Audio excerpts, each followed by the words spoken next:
All right, so it is March 25th, Wednesday, and yeah, I'm doing my diary update. I'm not super excited to do this one.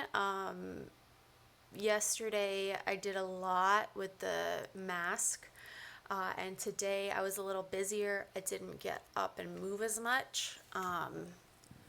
And that's kind of been hurting my back. So I've been dealing with a little bit of that pain. But overall, things are going good. Minnesota is under shelter in place starting on Friday. The governor announced that today, and that'll last until April 10th. So we'll see what happens.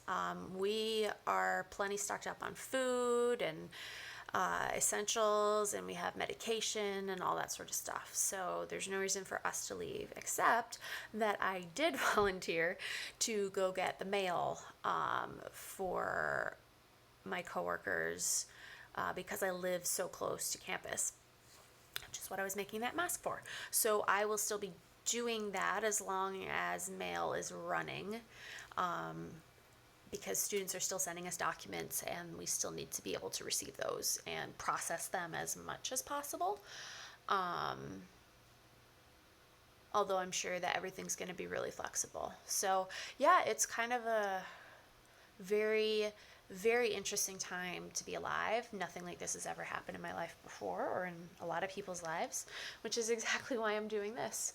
I think people are starting to get a little used to what's going on now, and it's also dominating their lives, because I'm not seeing as much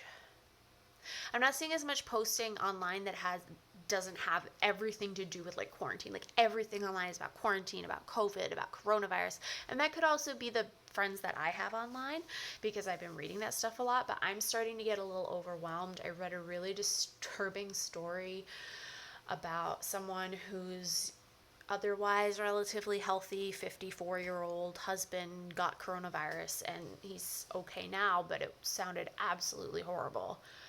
Absolutely horrible. So yeah, I guess before, most of what I had heard is if you're young and you get it, it's, not gonna probably be that bad.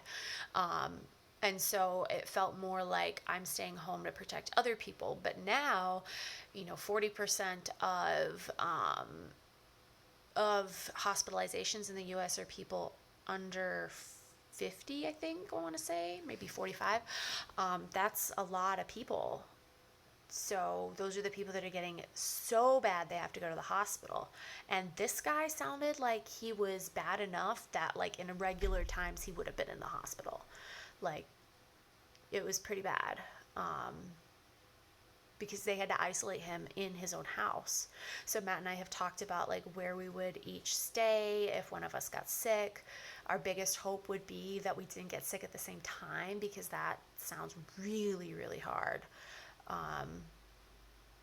But yeah, we would try to make sure the other one didn't get sick. It also said in there that you have to like separate from your animals, which would be hard on us and hard on the cats, and they would yell a lot, which would be really frustrating. But on the other hand, we're pretty well set up. We have 2 bathrooms, which is nice, including one that's attached to our office. So what we'd probably do if one of us got sick is put that person in the office, move out other things. Yeah. Anyway, I